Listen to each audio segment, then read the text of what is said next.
What is going on, everybody? What is going on, the Catch fam? It is Steven here, and in today's stream, we're going to do another live 2022 NFL mock draft ahead of the draft next week, man. It's coming up here real quick.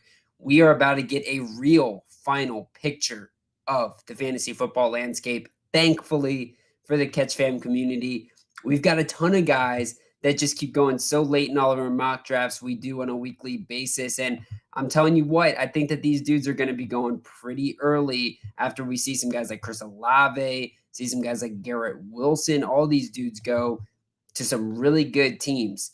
Brees Hall is another one too, right? But the draft is just a fun time anyways. It's kind of cool to get a little bit more of a picture for all these prospects. You get a ton of food. Well, at least I do.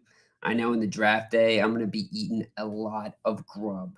And a lot is like an understatement. I mean, I'm going to be eating pizza. I'm going to be eating wings. Definitely going to have some ranch. Definitely going to have some ranch. I've been eating a lot of ranch lately, ladies and gentlemen, here at the Catch fam. I've been doing a lot of ranch activities. Definitely throughout the night, I want to hear about what kind of activities you got planned, if you have any planned for next week's draft when you guys are watching it. I don't know if you guys do any draft parties where you hang out with your friends and family, drink some beers or drink whatever, have some milkshakes, eat some grub. Let me know what it is, because food is the most important thing outside of fantasy football here at the Catch, ladies and gentlemen. Derek, I see you in the house. What is up, my man? Thanks for jumping in here. Thanks for showing some love and support. We are going to get into this mock draft here pretty shortly. And again, it's been one of those things too where we've seen in the NFL now.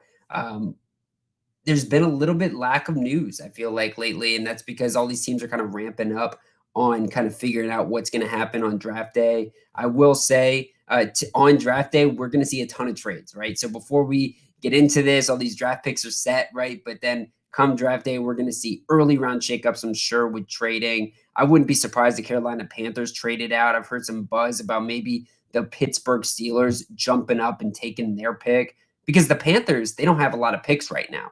And meanwhile, the Pittsburgh Steelers, they're head over heels for a guy like Malik Willis, who he is going to go early in the draft. There's no questions about that one. But with that said, I don't want to take too much longer, guys. Let's get into it. Let's get into this mock draft. Let's start this thing off. And boom, let's get it rolling here with the Jaguars up on the clock. I've been going back and forth on this, been trying to, I guess you could say, try to find something exciting on what the Jaguars might do with their first pick, but it's really hard for me to think that they're going to do anything outside of taking Hayden Hutchinson. I don't know. It's just he's such a bona fide player, and they've lacked so much consistency over the past couple years, especially, I mean, at a cultural level. And, I've beat the drum over and over again about how much of Hayden Hutchinson is going to bring that. And he's just going to bring consistency. And at the end of the day, I think that's what this locker room needs. It was funny even just hearing what Travis Etienne was talking about if he was going to miss any year, it was a good year to miss that year last year. Not really too sure I can really aid on him on that one, because he might have lost himself in the running back committee a little bit. But I do think the Jags ultimately go out and they select Aiden here at number 1, despite some murmurs about Trayvon Walker, the edge rusher out of Georgia, jumping up the clock. As this one's titled, man, there's going to be a little bit of an early round shakeup here. We're going to go out and grab a quarterback at number 2. We're going to grab Malik Willis. So the Pittsburgh Steelers aren't going to get their guy, Malik, here. Listen, I love Malik Willis as a prospect. He's, not one of the most outstanding quarterbacks we've seen over the past 3 to 5 years, right? Obviously, this draft class has been a little bit tarnished in the media, right? But Malik Willis is a very athletic dude. And coming out of Liberty, he was asked to do more than most quarterbacks are asked to do.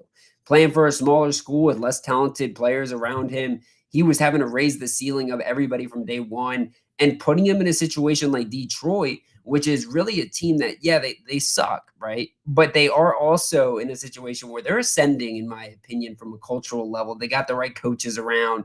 They've got an amazing offensive line. They've put a ton of money into it. Actually, they've spent the most money on the offensive line in the NFL, right? They've also spent a lot of money elsewhere in the receiving room. They've got DeAndre Swift, and they got Williams also in the backfield. I mean, they have a really nice supporting cast to bring him into over his first couple of years to really see how it works out. And you've also got Jared Goff that he can really learn from. And I think Jared Goff's a great guy to learn from early in your career. He's not too intimidating, right? Because he is a beatable quarterback. You can beat him out for a starting job, right? But also, this does not stop their chances for next year grabbing a guy like Bryce Young, because if Malik Willis doesn't work out, okay, whatever. Let's take the Philadelphia Eagles approach, run it onwards, and let's grab another QB here next year in next year's draft. And that's what I'm saying they do here. I think Malik Willis goes to Mr. Dan Campbell, just like John is saying when he comes into the chat. What's up, John? How you doing? You excited for next week when we're eating? I know you were messaging me. I was gonna get back to you. You were talking about you might not eat, bro. If John does not eat, I'm gonna be very upset. I need to see some food going into his mouth on draft night. Derek, let's see. What are you doing, man? Can't wait for tomorrow mock with an AP. Yeah, man. It's gonna be sick. Tomorrow's gonna be a fun mock draft for sure. Houston Texans are up on the clock at number 3 here. The Texans, honestly, probably the worst team here in the league. Maybe the Atlanta Falcons are going to really compete with them for that job, right? But I got to say, my early call is it's between the Falcons and the Texans, and let's see who else is going to be really competing there. I want to see the Panthers, but they do have some talent, right? And that division kind of sucks. I guess you could probably throw in the Seahawks if things get really ugly because they've got a tough division. I don't know. Let me know what you guys think about some of the worst teams in the league next year. But at number 3, I think the Texans are really just take the best man available, right? And in the past, I've taken some Kyle Hamilton. I've taken a couple other dudes just to see what can fit the scheme. Here, I'm going to take a guy named Trayvon Walker, edge rusher out of Georgia, who has just been skyrocketing up the boards as of late. I mean, this is a dude who obviously tore it up in the college playoffs, put his name out there on a big stage in the championship as Georgia had just an outstanding defense this year, right? Won the chip, put his name out there, had a good offseason too, tested very well, very freakish athlete.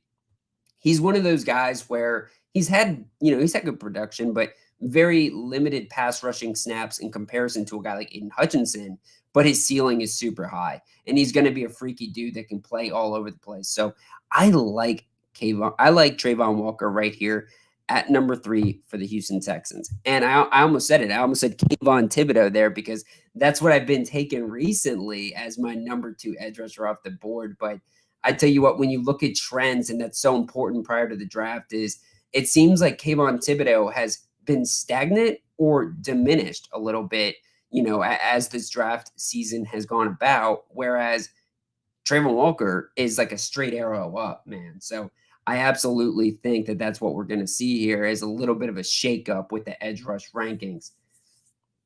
New York Jets up on the clock at number 4. They've got those 2 top 10 picks, and there's a lot of stuff they can do with them, right? I think they're happy with this situation too. They've got the opportunity to grab the number 1 offensive line off the board if they want to aid their guy, Zachy Wilson. John knows how much I love Zach Wilson. John's in the chat supporting his MVP, Drew Lock. Maybe would Jets be interested in a Drew Lock trade? I think not. I think not. John's got his obsession for Drew Lock. I've got my obsession for Zach Wilson. We'll see which is worse next year. I think they're both going to be pretty shitty. That's my early take, right? But I'm with the Jets, man. I say let's build up on this defense, right? We got a defensive coaching staff in place. I get the idea of maybe supporting that offensive line, but I think they've invested capital on the offensive line over the past couple of years anyways, and they've had some injuries with Becton and everything, and it hasn't always worked out, but let's give them another year to get healthy. Let's let this offensive line expand a little bit. And let's also Zach Wilson's kind of a guy who does a lot of damage from the outside the pocket. So I'm going Kayvon Thibodeau here, and I like that pick a lot. You get a very dominant edge rusher here. I think they're very happy to get who is a questionable number 2 defensive end in this draft class right there at number 4, and you get to come back in 6 picks and grab another stud. Number 5 here, Giants. Man, they basically just come out and said it. They're going to do what it is that they are going to do, and that's support their man Daniel Jones on the offensive line here. Now, you all know my love for Evan Neal. That's my OT1. He has been my guy since day one, even though there's all this obsession with Ike Ekwonu. And I still feel that way, right? But I do think Icky fits his scheme a little bit more. Very dominant run blocker. Also, just a guy that a lot of people now have as the number 1 offensive lineman in this draft class. But I still take Evan Neal, whatever. But I do think Icky is going to be a great fit here for the Giants. And ladies and gentlemen, if they improve that offensive line, are we going to be talking about Saquon Barkley next year? Maybe, maybe. For the catch fam, Saquon Barkley will be fantasy relevant next year if they do improve this offensive line here. And that's certainly a hope, right? And guys, definitely, if you are not already a part of the Catch Fam, go ahead and hit that like button, hit that subscribe button, become a part of the Catch Fam. You need to see more of this fantasy content, man, because we are getting closer and closer. It seems like, okay, it's mid-April. Like, there's not that much fantasy stuff we can talk about. Well, the Catch has got another story for you, man. We're talking fantasy 24/7, 365 out here, and we're trying to get you a little bit of an early entry into these college prospects because most of these dudes have serious fantasy implications or they're going to have fantasy implications down the road if you guys are dynasty interested people as well. So number 6 here, Carolina Panthers up on the clock. I was talking about it earlier. This could be a team that trades out, right? I'm not doing a mock draft with trades. That gets a little too enticing. You just want to go crazy and trade stuff all over the place, right? I am not going to do that because I don't trust myself. I think I would just be trading every pick. And I think if I was a GM, I would do a lot of trades too. I think I would follow suit with what the Eagles are doing because, man, I tell you what, I think the Eagles are going to be a dangerous team here in a couple of years. Carolina Panthers, though, number 6, is a situation that is just not too attractive. I say they go offensive line here. If Malik Willis was still around, which he is not, I would say they would go quarterback here because you get the QB1, but Evan Neal here is a great pick. This is not a team that is really going to work out, as a winning organization this year anyways. And in the past, they've done basically an auto solution that they have to draft a quarterback to save Matt Rule's job. But honestly, man, that ship might have just been sailed. Like I think Matt Rule is just probably out of the building. They brought in Ben McAdoo. I just saw an interview with him today. I can't believe that guy's still in the NFL. But the fact that they have McAdoo in the building, I just don't want any part of that. Giants, though, back on the clock at number 7. I've seen interest with them at going into the defensive side and going corner here. And I like that pick. It's obviously a sexy pick. A lot of good stuff they could do there, but I think they go back and forth, offensive line, defensive line. Let's bring some serious pressure on those opposing quarterbacks. And I think Jermaine Johnson's a great fit here. And we're going to see another edge rusher go here, man. There's a lot of good edge rushers in this draft, but Jermaine Johnson is a guy who's got some nice spice to him, man. This redshirt senior, he's a dude over the Senior Bowl and over the offseason really raised his ceiling and his floor. I mean, he put his name on the map, right? And I love that about guys. I don't like it. Guys like Matt Corral and guys like Derek Stingley, you don't put their name in the ring. They don't fight. They're not competitive. Jermaine Johnson, that bulldog, he put his name in the ring and he put himself in the top 10. This guy originally was barely in the first round. Now he's a top 10 pick, man, in my mock draft. And I think he is going to be a top 10, conservatively top 15 pick. And that's what happens if you have a good offseason, man. And for him, it wasn't even about the testing. It was about real football, acumen. Like he went out there and he played at a high level when he was given the opportunity to in that Senior Bowl. So I'm taking Jermaine Johnson there for the Giants. And if I'm a Giants fan, I'm very happy with those 2 picks. If I'm a Giants fan personally, or if I'm a Giants GM personally, I'm probably going offensive line back to back. But this is the second best thing here. I'm going offensive line, defensive line, really putting two studs there in place that are going to be, organizational pieces we can build around going forward. With Brian Dable coming over from the Bills, there's a lot to look forward to. There's a lot to look forward to right there. I see Derek Lincoln coming in here talking about how he's a Cowboys fan and he's a little sad about what I said about the Eagles, but now he's got the Giants situation here too, where I was kind of gassing up these two picks. Don't worry, man. I got something in store for you when the Cowboys get on here. I think you'll like it. I think you'll like it a lot. But the Cowboys, and they're still the reigning. They still the best team in that division. I still think they're going to win the division this year. That's my early pick, anyways. We'll see how Michael Gallup works out. I think Michael Gallup's going to be a great fantasy football piece next year. A great late round wide receiver sleeper for sure. You might have to wait on a couple games because of the injury, but between him and CeeDee Lamb, you got a nice core there, and I wouldn't be surprised if they went out and got another receiver. Hint, hint. Got the Atlanta Falcons up on the clock. This was the second team of the shitty teams that I was mentioning for next season. I just don't understand this team at all. Oh my gosh, this is giving me a migraine just thinking about how this team is going to improve. This is a horrible situation. I don't understand what the Falcons are, what they've been doing over the past couple of years, honestly. And after they traded Matt Ryan to the Colts, I mean, I was happy about that, but that was a full tank move for me. This is where I see them going the first receiver off the board, though. Now, guys, I just dropped a video recently just talking about who I think is the best at each position. And, definitely take a look if you have not already viewed that video. But my number one receiver is Drake London, right? But I don't think Drake London necessarily fits this scheme as well as some of the other guys. In particular, a guy like Garrett Wilson. I think Garrett Wilson, just a little bit of how he's built, how he plays, fits this scheme a little bit better. He kind of reminds me of more of that Julio, or not the Julio, but the Calvin Ridley, minus the gambling. So I think Garrett Wilson will be a great pick here for them. And the first receiver off the board, it doesn't really surprise me either because I'd say kind of he's the consensus number one receiver. I just like Drake London's consistency, and I think he's got a safer floor. That's why I like him a little bit more. And for some reason, it's not letting me draft him. All right. Well, the Seattle Seahawks here at number 9. Gosh, Drew Lock. Are we going to give Drew Lock a weapon because DK Metcalf is definitely not happy there, and Tyler Lockett, he can't be happy other than that contract he got. Now, we're not going to give that man a little toy there, but I've heard different things about what these guys might do, whether it be go out and get a receiver, maybe go out and get a corner. There's a lot of pieces that they need, right? I think they would have been really happy to get a guy like Malik Willis right there. Again, this is one of those teams, right?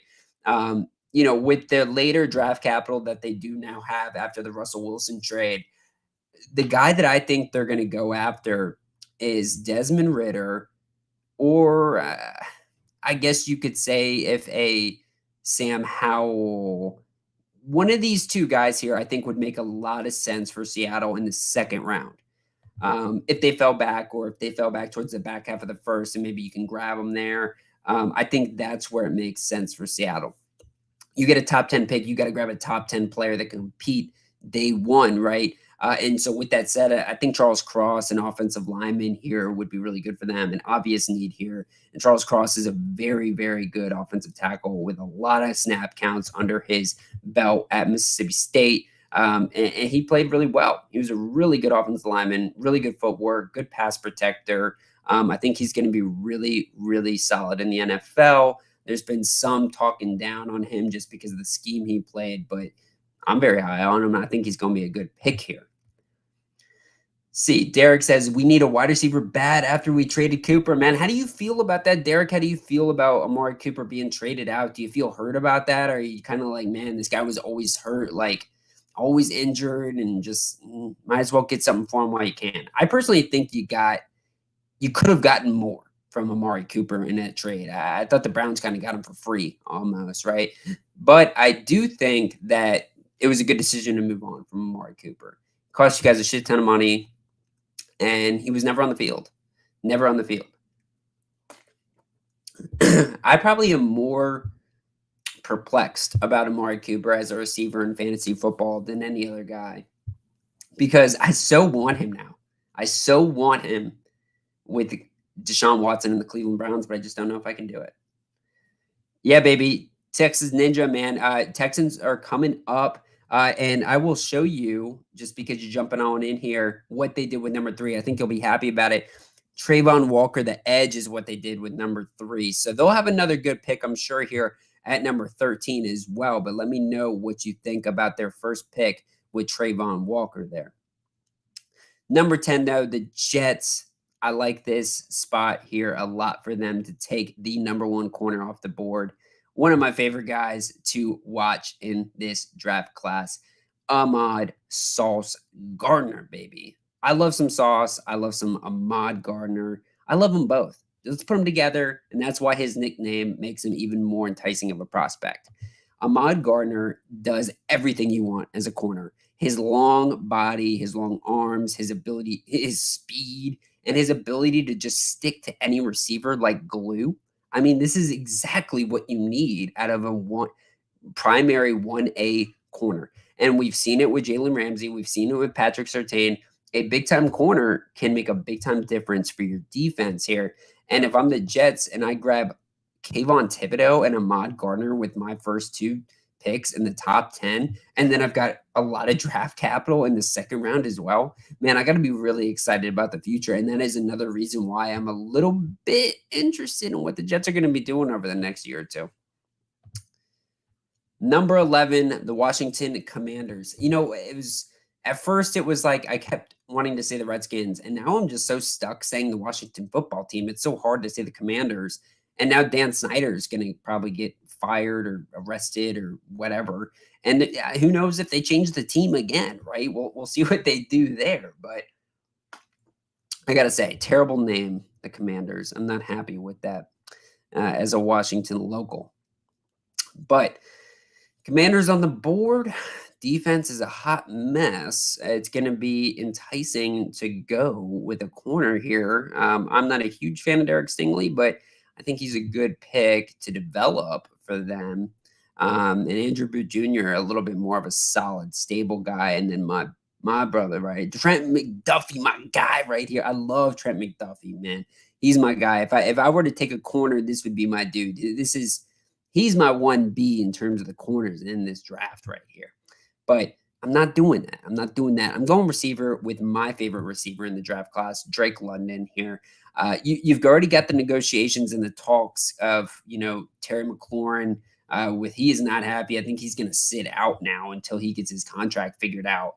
And that's a problem for Washington, but he deserves that paper. He deserves that paper because he is a dominant receiver.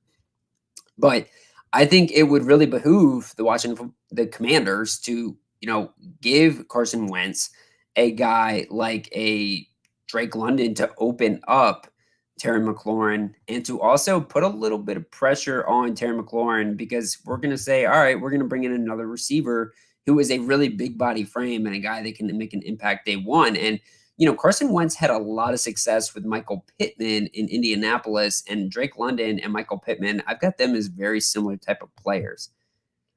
Number 12, we got the Minnesota Vikings on the board. What are they going to do here? I don't really love these guys. I don't love anything really about Minnesota in terms of their football team, honestly. But I do think they're going to go corner here. I kind of take back what I just said because I do think they're going to be good next year, right? It's just when I look at their defense, I don't really nothing really pops off the page. And that's why I always am interested in going defense with these guys. I always feel like that's what this team needs to do, especially bringing over that offensive-minded coach. You've already got so many great offensive pieces in place. I just feel like that's where you should probably put the attention. And then you've got the question of, well, should we approach the defensive line or should we approach the secondary? And I just think there's more value to going after a corner here. And Derek Stingley Jr. could, he could really work out and blossom to be the best corner in the game, honestly. He's got that kind of upside. I mean, this dude was the number 1 corner in all of college football as a true freshman. I mean, that's a real statement to be said. And obviously there's a lot of buts to him. right? There's a lot of question marks to him. But sometimes you got to take a shot, especially when you're outside of the top 10. Number 13, baby, we got him back on the clock, baby. Texas Ninja, let me know what you're thinking here, man. Let me know what you're thinking here. Do you have any guys that you are really interested in? Because I know where I'm going. I know where I'm interested in taking a dude right here. And I'll give you a couple minutes to give me some input here. But when, I look at the Houston Texans and I look at teams that are really in a full rebuild kind of stage, which the Texans are in. First off, they're in a relatively decent position to rebuild because they've got a guy in Davis Mills who, first off, really outplayed his draft capital and his current contract and expectations. But I think Davis Mills is a guy, not only can they, hold as a placeholder, but he could be the dude in a year or two, right? I mean, this is a guy who has some serious talent. So I like that pick there. But with the 13th pick, I'm going Kyle Hamilton.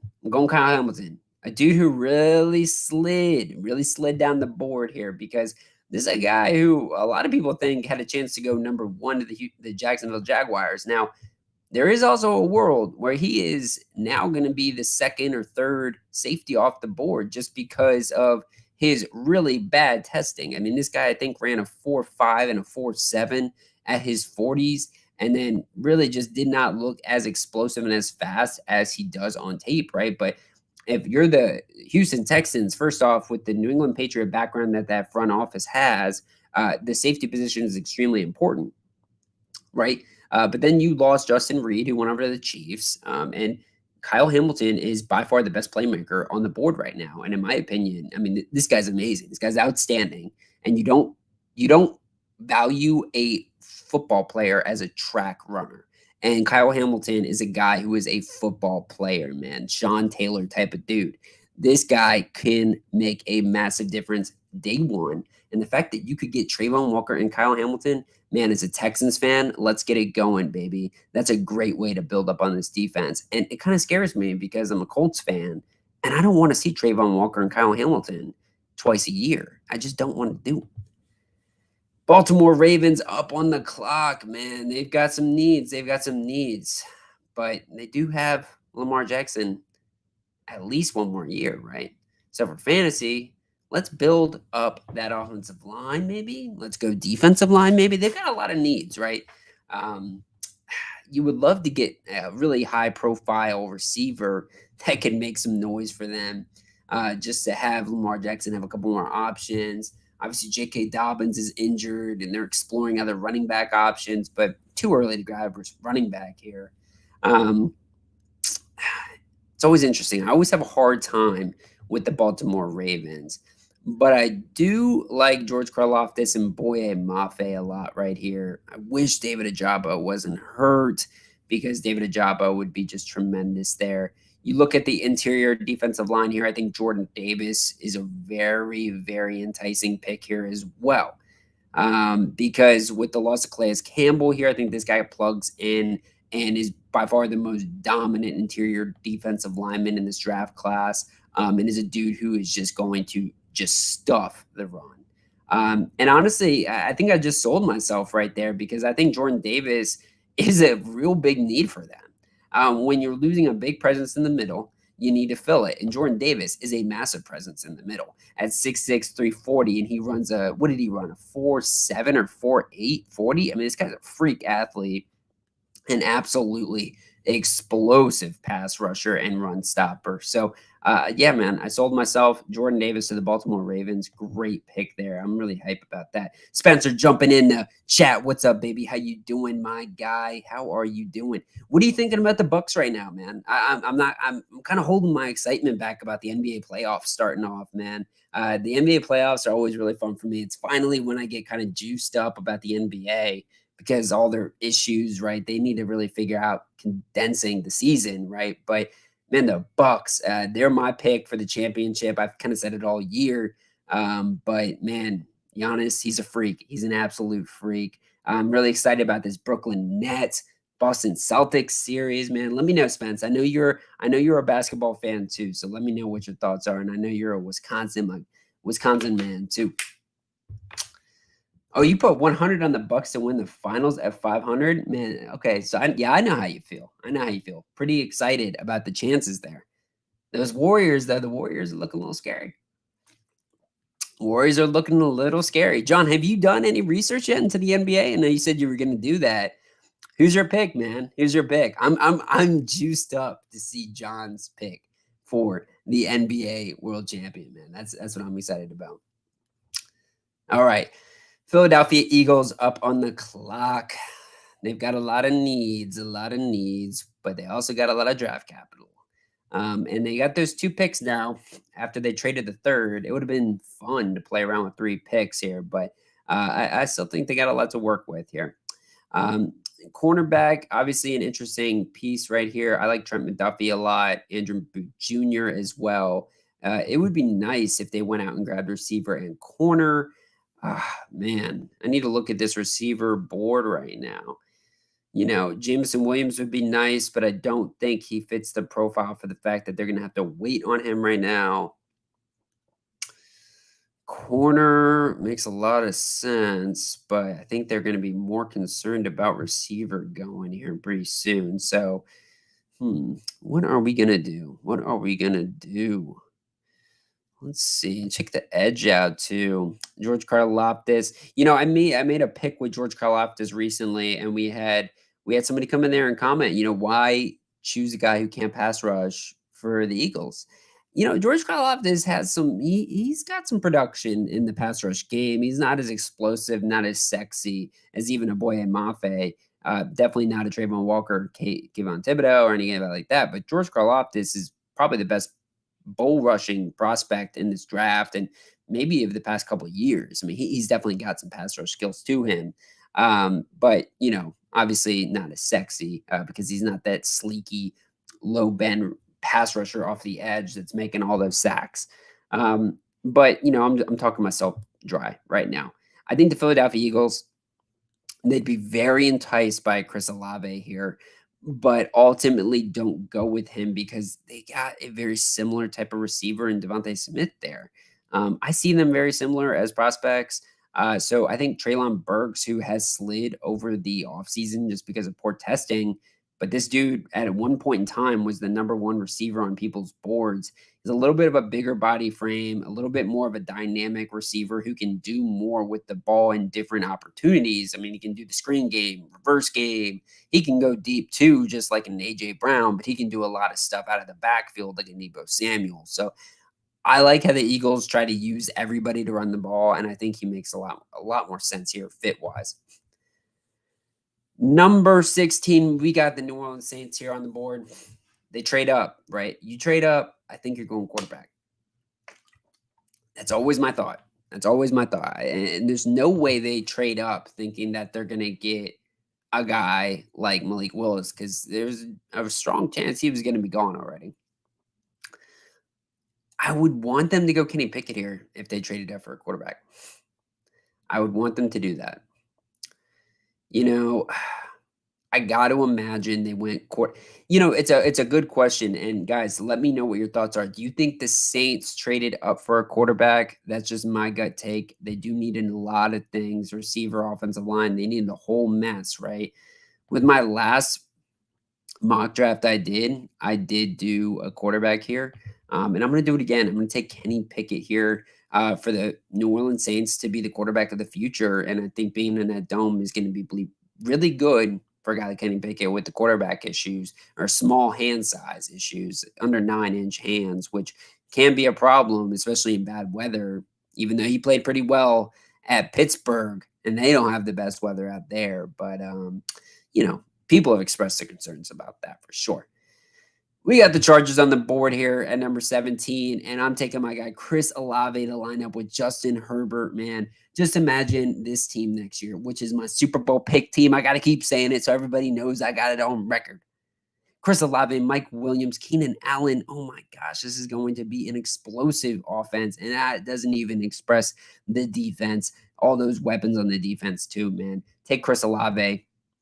this sleeky, speedy, fast 4-3-4-4 type runner who is just going to be an absolute machine wherever he lines up on the field with Justin Herbert. I can already see him running deep routes, getting touchdowns galore. I get it. They went out and got a guy like Jordan Palmer last year. I get it. They've spent draft capital, other receivers. I get it. They bring back Mike Williams. Bring in more because your Super Bowl shot is now, especially with the Chiefs kind of reeling, right? And you got to load up because this offensive juggernaut matchups that's going to happen in this division, it's going to be scary, man. And you need to have all the weapons possible.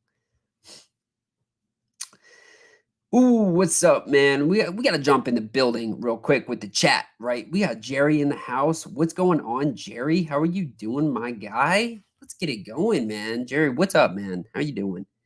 Spencer, yeah, Giannis would tear up the Warriors. Drew could slow down Curry, and Middleton can slow down Clay. Easy win. Dude, Clay's kind of disappointed me a little bit, Spence. He's a little disappointed me a little bit. He hasn't really been able to hit his stride, I feel like.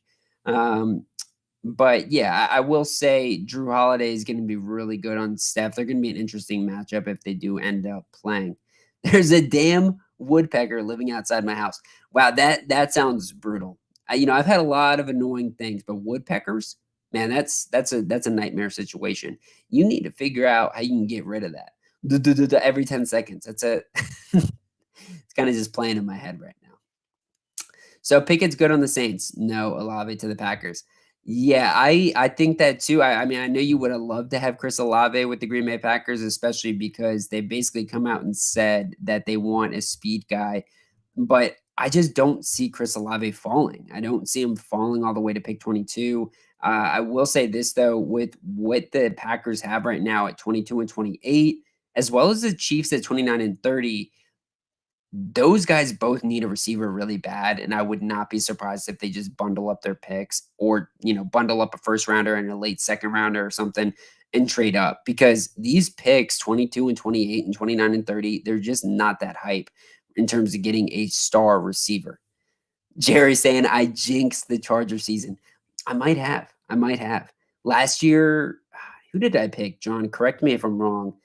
I feel like I probably picked the Buccaneers to win the championship. I don't really remember, but I feel like I picked the Bucks or the Chiefs. I swear I picked the Chiefs like every year in a row. Um, but yeah, I got the Chargers here. I don't know who my NFC contender is yet. I don't know who my NFC contender is. I feel like it's going to be hard for the Rams not to, be right back in the mix again now. But yeah, it's going to be really tough. Let's see here. We got the Philadelphia Eagles on the clock here. They went receiver with my last pick. I say they go right back and get corner with their next pick. Andrew Booth Jr., who is not my favorite remaining corner on the board, I do think is a very, very talented prospect. And I could see the Eagles going out and grabbing this guy for sure. I think he's a really good ball player, and he's played high production snap count at a very competitive school in Clemson. And I believe he played somewhere else too. I need to pull him up real quick. He transferred over there, I believe, and it's slipping my tongue right now. But he's a good ball player nonetheless, and he's played some really good football in his career in college. We got the New Orleans Saints up on the clock at number 19. So they traded up, obviously got the quarterback of their future right there. Let's go ahead and grab an offensive tackle as well. Trevor Penning, the big brute from Northern Iowa, hungry beast from Northern Iowa. This guy, I love him, 6'7", 327, and he fights every single snap count. He is an ugly dude to see on the offensive line. He's going to beat you to a pulp. And that's who I'm taking here at number 19. Pittsburgh Steelers up on the clock at number 20. I do think there's a really good chance they trade up. They try to get somebody. But for right now, we're just not going to do it. We're not going to have them trade up. We're gonna play the board as it is, right? And you look at this and you say, all right, all right, all right. They are kind of in a situation where the quarterbacks are kind of dim. I do think Desmond Ritter is a good fit for this offense. They've got Mitchell Trubisky as kind of a placeholder, but interior offensive line is, I think, where they go. They grab a guy like Tyler Linderbaum, Iowa center, and this guy literally lit up his testing. Had the best testing of the position, I think, over the last 3 to 5 years. And this guy is a blue chip prospect. I did a mock draft with him recently, and he slipped like pretty far. And I just knew in my head, I was like, he can't do this again. I get it. He's a center. He's a center. He's a true center, but whatever. He is that good. He cannot fall any farther than this. This is an absolute need for them, too. Tyler Linderbaum at number 20. Number 21, we got the New England Patriots on the board here. It would be enticing to go linebacker here for sure. Interior offensive line, though, is a very big concern. And I think that they are going to shift a little bit here, and they're going to put a lot of value on the offensive line. And I think that's why a guy like Zion Johnson, interior offensive lineman from Boston College, a guy that can play tackle, guard, center, all different sides of the line, too, is just going to be an exact Patriot type of player. Because Bill loves dudes that are going to be scrappy and are going to be able to play day one. And when you can play all over the field, that is a very attractive thing for an offensive coach because that means they can plug in a ton of different roles for him. And Bill has, through Josh McDaniels, obviously, but Bill has in the past had offensive linemen that have played out of position at time just to fill gaps, right? So I think he's a really good pick here. And I don't think there's a corner I really want to take here. I mean, Trent McDuffie is really good and would fit that scheme like a glove, but I still think this fits the scheme a little bit more here. Green Bay Packers up on the clock. All right, Spence. All right, Spence. Let me know what your thoughts are. We got receivers on the board, man. We got some good names here, too. Jameson Williams is one that's really screaming my name right now. I get you got to deal with the injuries, but you got Alan Lazard in the building. Okay, you know what I'm saying, baby. Saying there, Jameson Williams. All right, yeah, baby. That's a great pick here.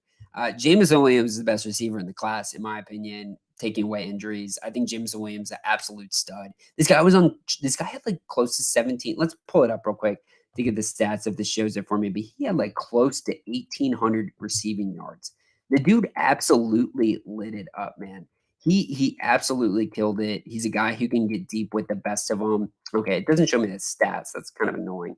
But anyways, he played outstanding all year long. He had the injury in the playoffs, which like really sucks because first off, I think they would have won that game if he was healthy.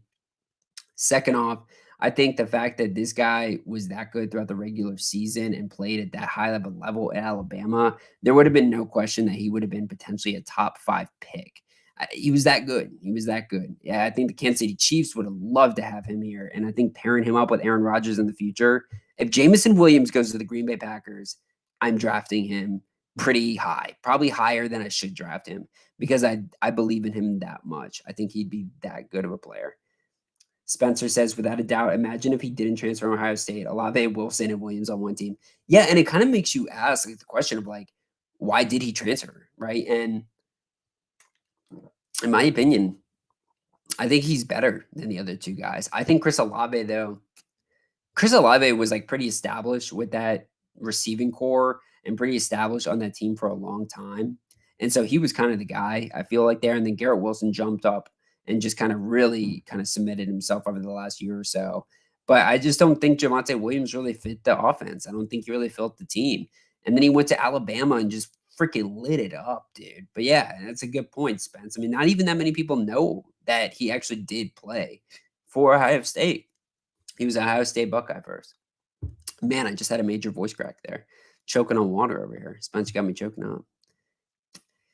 Arizona Cardinals here. This is kind of a too good to be true scenario. They actually get a really good pick here in Trent McDuffie or George Karlaftis, right? These are two massive needs for these guys, right? And wow, Trent McDuffie makes so much sense. This makes like too much sense for me. They have Byron Murphy. They really need corner. The Washington system and Byron Murphy. Oh man, it's gonna be too hard to pass up on Trent McDuffie here. I gotta say he's got to go, but they need defensive end so bad here. George Karlaftis or Boye Mafe are just like absolute needs for this team with the loss of J.J. Watt and Chandler Jones, especially Chandler Jones. I mean, their edge rush looks terrible next year, but their corners were bad. Shit, I'm doing it. Trent McDuffie, he makes too much sense here. Dallas Cowboys up on the clock, baby. All right, we got the Dallas Cowboys up on the clock. They're an interesting team, right? Because they can do a whole lot, and they're a really good team. I don't think they need a whole lot right now. Edge is definitely something they can improve on, and receiver is definitely enticing. I don't know, man. I think they go edge here. I think the fact that you get George Karlaftis at this point in the draft, you just go out and get him. You just go out and get him. And I know there was some, real frustration with the loss they had with Gregory over the offseason where they had that issue with the contract. I think you get in a young, cheaper piece in George Karlaftis, a bull rusher, a little bit of a different technique kind of guy. I think that can make a really big difference on this defense and another improvement on this defense that was already the number one fantasy defense last year. Number 25, Buffalo Bills up on the clock, bringing in obviously the big headliner and Von Miller. A lot of things that they can do to improve their unit. Corner is definitely a piece I think that they can get better at. Receiver as well, a piece that they can get better at. And you look, maybe, hey, go ahead and grab a receiver just to keep it away from that big time competitor of yours, the Kansas City Chiefs. But I don't know. I think Brees Hall, I've taken him in the past in mock drafts right here. It's really tough to say that they're going to continue to really focus on that, especially with Devin Singletary. They've just got a lot of pieces there already. Offensive tackle, I believe it's kind of thinned out. Yeah, I wouldn't take any of those. The interior offensive line, though, Kenyon Green's staring me down pretty hard here.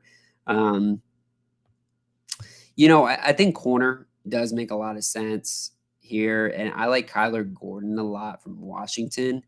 If it were me, I would take Kyler Gordon or Kyer Elam here. And I think Kyer Elam is probably a little bit more of that Bills scheme. A very good press man corner. He gets a lot of penalties sometimes because he's that physical, but I think he'd be a good fit for this Bills team. A dude that line up outside Tre'Davious White, just come and lock in day one. Spencer, no Pelicans plus 9.5, negative 110, Minnesota Timberwolves, plus 7.5, plus 7 negative. Okay. We rocking with the Underdog tonight. Hey, let's go, Spence. Shout out Underdog. Yeah, man. Definitely hit up Underdog for those NBA moves too, baby. They ain't just football. Underdog does it all, baby. And I need to explore that on the NBA side too, man.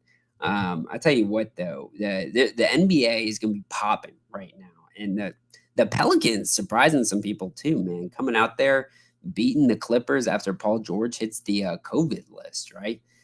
Talking about a team that had COVID issues for the past 2 years now, the Tennessee Titans. There was that one year, I think it was the first year COVID really kind of caused some beef with the NFL. They had like their entire team out with COVID. A lot of needs, but the fact that you can get one of the best linebackers in the draft here, I like that a lot. I like that a lot. And I think you go, man, so tough. I like Nakobe Dean a lot.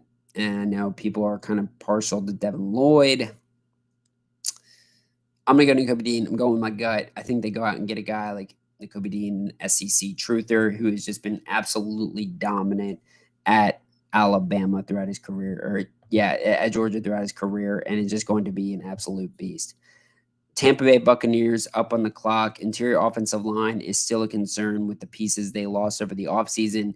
Go ahead and grab a guy like Kenyon Green, who is 1A, 1B, I think, as a flexible offensive interior with with Zion Johnson. So I think Kenyon Green would be a great piece for them to bring in here. They got to support Tom Brady too.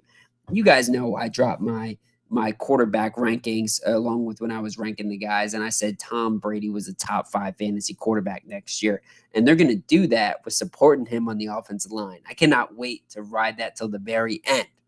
Andrea, what's up? I see you jumping in the chat. What is up? How are you doing? Are you excited for the mock draft coming up tomorrow, the fantasy mock draft, and are you excited for the NFL 2022 mock real draft next year?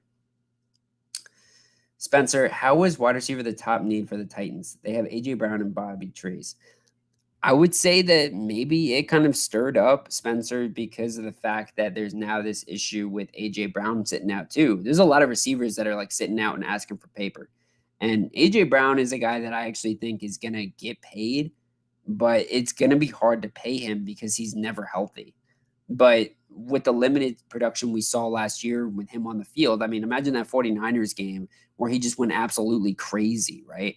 AJ Brown's a beast, dude. But I don't know. It's gonna be really tough to pay that guy. All right, baby. Green Bay Packers up on the board here. Spence, what you thinking? What you thinking, man? I think edge is a good spot here. A lot of good players on the board. I feel like you might want to go receiver twice here, but I'm not sure. I'm not sure they do that. I think they got a lot of pieces. You can go out, see what the offensive tackle spots like here. It's kind of thin. All right, I'm glad we're thinking on the same page here. Devontae Wyatt. I've taken him a lot to the Green Bay Packers here. Great interior defensive lineman. Think he'd be a really, really strong piece to bring and build in for the future here. And I get it. Edge is maybe a little bit more of a need. Boye Mafe, oof, he's a very attractive asset, but I do like Devontae Wyatt for this Packers team a little bit more. Kansas City Chiefs coming up on the clock here. Yeah, no surprise what they're doing here. Jahan Dotson, receiver from Penn State. One of my favorite receivers in the draft class, actually. I just love the way this guy plays. Very good hands, very explosive deep threat receiver. He had one game, I think, where he had 5 touchdowns against Ohio State or something like that. I mean, just absolutely played ridiculous. But he's a dominant player. And I think the fact that Patrick Mahomes needs a player so bad at the receiver spot, John Dodson makes a ton of sense here and would be very interesting for the fantasy community as well, because finally we can get a bigger name type of investment that they would spend on the receiver position to pair up with Patrick Mahomes. All right, with the second pick here for the Kansas City Chiefs, corner is a big need, obviously, but edge is, I think, where I'm going to go. I went with this last time too. Arnold Ebiketie and Boye Mafe are my 2 top guys here. David Ajabo, I would love him, but I don't think the Kansas City Chiefs can really wait on a guy like that right here. I think they've got to do something here. Um, Linebacker would be nice, but I think the fact that they got Nick Bolton last year, Nick Bolton actually played really well. I thought the linebackers played relatively well as well last year. So I do think they go out, they grab an edge guy. I don't see Boye Mafe falling out of the first round after what he did at the Senior Bowl and the type of production he did have at Minnesota. This guy is a raw pass rusher, just an absolute beast. This is a better pass rusher in my mind than George Karlaftis, and I think that's what the Kansas City Chiefs would be getting there. Okay, wow. I did a slip up with my 31st pick there. Not that I think that would actually be that bad of a deal, but I had the Bengals accidentally drafting David Ajabo. Okay. Well, what I really would have done with that pick with David Ajabo instead of David Ajabo for the Cincinnati Bengals is I would have explored the offensive line here. Interior offensive line is beat to shit. Bernard Raymond, I really do like a lot. Couldn't do it for him though. I would probably explore the corner market, which they also need. They do need to improve this defense. They've invested a ton on the offensive line already in the offseason. I would have gone Kyler Gordon here for the Detroit Lions. I think that would also make a lot of sense for them, for sure. 32nd pick, we got the Detroit Lions up on the board again to finish out the draft. If anybody screams Dan Campbell to me at this point is linebacker Devin Lloyd, and then they've got draft capital coming up more in the future. But I don't know if linebacker is something that they absolutely need here, right? And Devin Lloyd might still be available in the second round too for them. Actually, he definitely will be because they're picking, right away. So he'll still be there. But man, I do think safety's gonna be a need for them too. I think Lewis Cine would be really nice. I like Lewis Cine a lot. Um, Daxon Hill is a little bit more of a flexible guy that he can play more positions. Keep him in Michigan too. I think Daxon Hill would be a great pick for Michigan right here to stay local, baby. Absolutely, that's a great way to end it. I'm a little upset um, I accidentally grabbed David Ajabo there, but man, whatever. David Ajabo deserves to be around 1 pick there. Oh man, that was a fun one. That was actually a good one. I will hold that one true to the draft. I feel like these are a lot of picks that could actually come to fruition. I did a little bit of a shakeup in the first round. I grabbed Malik Willis, even though I don't think there's a true QB1 in the top 5 that's really worth it. But I do think we're going to see some stuff like that. Trayvon Walker in the top 5, Kayvon Thibodeau falling back a little bit. There is a world where this could potentially happen here. Um, I would love to see Drake London go to the Washington Commanders. There's a lot of interesting picks. I'm interested personally to see what the Philadelphia Eagles and New Orleans Saints do with their draft picks after the trade they had for sure. Andrea, I can't wait till next Thursday. Yeah, man, I'm pumped for the draft. I'm very pumped. I'm very also, guys. Now that we got more people in the chat, what is everybody doing for food for the draft? Is anybody having a draft party? I was talking about this earlier in the stream, but I'm really hoping you guys have some wings or pizza loaded up, some ranch loaded up, something real tasty. I need to know about it because I am just digging into it. I'm gonna go super hard in the paint, and I can't be alone because you guys are gonna see me on the stream when John and I stream, and I don't want to be the only guy out here just munching on a bunch of food, man. I don't want to look like as more of a degenerate and gross guy than I already am, right? See here, Jerry saying, is the actual draft next Thursday? Yes, it is. Yes, it is. Definitely make sure. Well, you'll definitely have access to it. It'll be on. I know it's on NFL Network. I know it's on ESPN. I mean, they televise that thing like crazy now. So many channels cover it. They do kind of like different type of things with the draft. Those I feel like ESPN last 2 years, made it like so much about like their personalities and like their backstories. Which, if you're interested in that, it's good.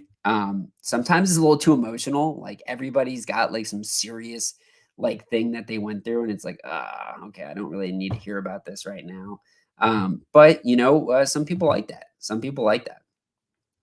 I will say that I typically will start focusing a little bit more on like NFL Network. That's kind of more my vibe. But I don't know. I don't know. I'm just excited for it in general. I'm just excited for it in general. See, Texas Ninja saying ordering Wingstop with large ranch. I don't think we have a Wingstop near me, and that makes me really mad because I've heard amazing things about Wingstop. I'm trying to rack my brain right now. One that I've had recently is Velocity Wings. I didn't have that a whole lot until recently, and I kind of bang with it. I still think Glory Days, which I shout out all the time, Glory Days, repping all day long. Their cheese fries, bacon cheese fries for the Glory Days, and their hot wings are delicious. But I think Velocity Wings is probably like the best wing restaurant chain that I've been to in a while. Texas is making me hungry with Wingstop. Yeah, man, I'm getting pumped too for that. I tell you what, I'm getting a little something tasty tonight though. I'm having uh I'm having hamburger helper. I don't know what you guys feel about hamburger helper, but I'm gonna add like a good old 5 pounds to my weight. I'm gonna have to stop eating out and stop eating unhealthy here pretty soon because the person cooking for me in the future is not gonna let me do that anymore. But I tell you what, I'm getting it in right now. Every night I've been eating just the most rubbishy food in the world: cheeseburgers, pizzas, wings, a lot of bacon cheese fries. Man, getting hyped for it. All right, here. You want to watch NBA games on YouTube TV? I want to get it for the playoffs. Jay, I believe so, but you may have to get the sports package. That was actually something I was interested in too, John. I'm kind of in the process of kind of figuring out how to get away from cable and stuff. And there's so much sports that I want to watch and everything. And it's like, okay, I need to figure out all the streaming mechanisms possible so that I don't have to pay at the wazoo on things like that. But yeah, these NBA playoffs definitely are for sure worth watching. Jerry, man, dude, hold on. When is the Boston Brooklyn game on? It's got to be today. We'll look it up. Really excited for that one. Jalen, let's see. Oh, what is on tomorrow? Oh, that's pretty whack. That's pretty whack. Jason Tatum played out of his mind, dude. Played out of his mind. Played out of his mind. He was awesome. 10-cent wings on Mondays? Bro, you're kidding me. There's no way a restaurant has 10-cent wings. I can't go to any restaurant right now and get wings that aren't $40 basically. Literally every time I get wings, it costs me 20 bucks for 12. That is insane. 10-cent wings? Oh my gosh. I gotta look this up. Is there a Wingstop near me? Wingstop. Oh my gosh, there's a Wingstop. Oh my gosh. Whoa. Holy smokes. Text Ninja, you just exploded my brain here. Oh my gosh. This is insane stuff. We are live here and we are seeing what it's like to see a man find out that there is 10-cent wings and he can now afford wings in the future. I thought I was going to have to go cold turkey on this. Holy crap, that is amazing. All right, guys, on that great note there, that is the end of the stream tonight, guys. I wanted to thank all of you for coming out tonight and just kind of giving the support, getting a little bit of breakdown of more of these prospects. If you're still in there, definitely hit that like button, hit that subscribe button if you are still watching this retrospectively. Come on and join the Catch fam. We're going to be doing more college prospects breakdown ahead of the draft next week. But also, we got a lot of fantasy stuff rolling out, obviously, of course, every day. So, definitely keep your eyes on that as well. We will be in touch maybe next tomorrow. Definitely got to stay tuned for that. We got the fantasy mock draft. That's gonna be hype. Definitely join the Discord if you have not already. That's a really good way to get any sort of alert on the channel, but also a good alert on those mock drafts, which are fun. Doing the fantasy mock drafts with the subs. So definitely go ahead and do that too. Oh, Andrea, have a great night as well. Enjoy your night. Hope you get some wings. Hope everybody gets some wings or some tasty food, guys. And on that note, I hope everybody has a great night. And remember, you saw it here at the